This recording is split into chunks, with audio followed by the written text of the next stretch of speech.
So this is going to be a quick look at the Inforce Gen 3 WML weapon mounted light. It's available in black and then in like a tan. I'm going to look at both of them real quick and kind of talk through them a second. So this is the black model. So these are weapon mounted lights. That's really what they're designed for. And these put out 450 lumens, and they have like a hour and a half constant run time. These can be mounted. They're designed to work on rifles, predominantly rifles that have a Picatinny rail. And so you could put them on pretty much any AR-15 with a Picatinny rail, any AR-10. But you can also put them on PCC guns as well. They work fine on that. One thing you'll notice is they're built to work with Picatinny rails, so you can probably see the way that works.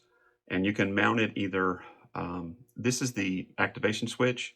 So if you're a right-handed shooter, most people mount it either on the left side, so the left thumb can activate it, or they'll mount it on the top Picatinny rail so that the left thumb can activate it that way too. It can go either way or whatever your personal preference is, but that's the activation.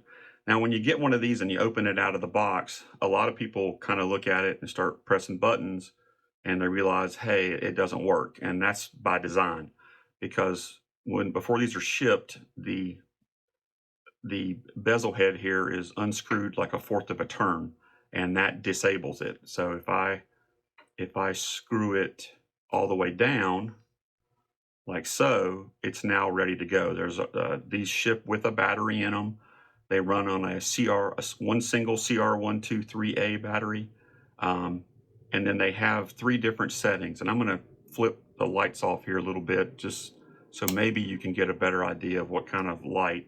So this will be the standard, what they call continuous. That's continuous. And then if you double click this, it goes into strobe, which is pretty disorienting, can be. And then if you flip this lever to the back, it goes into what they call momentary, where you push the button, and by pushing the button, it stays on, and you control it completely from that point, right? So it's got 3 different modes.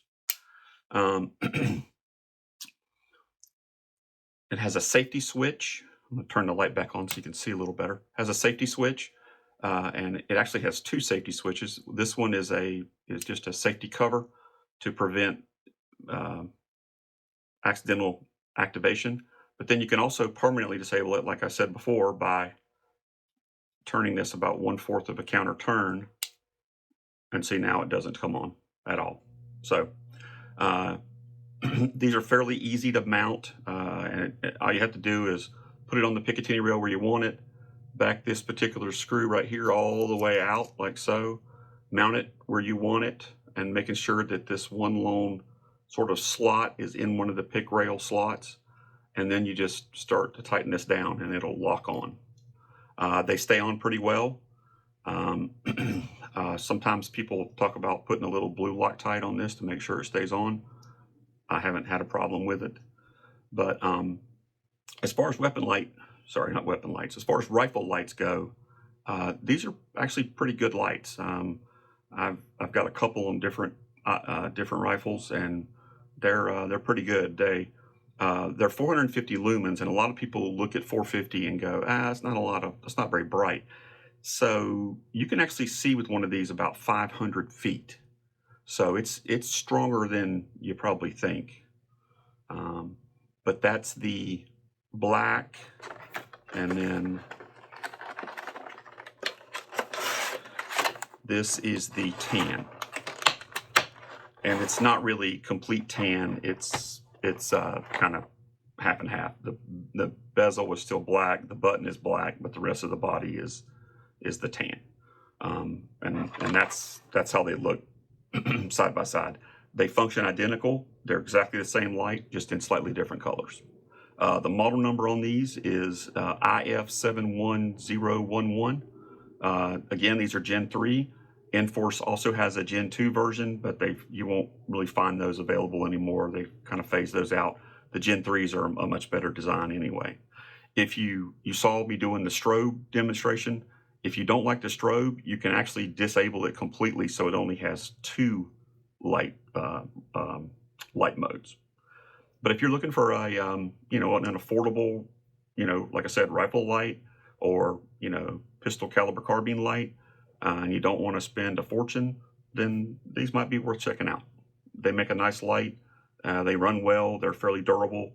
I've had a couple of these in my life, and the Gen 3s are much better than the last version. Hopefully you found that helpful.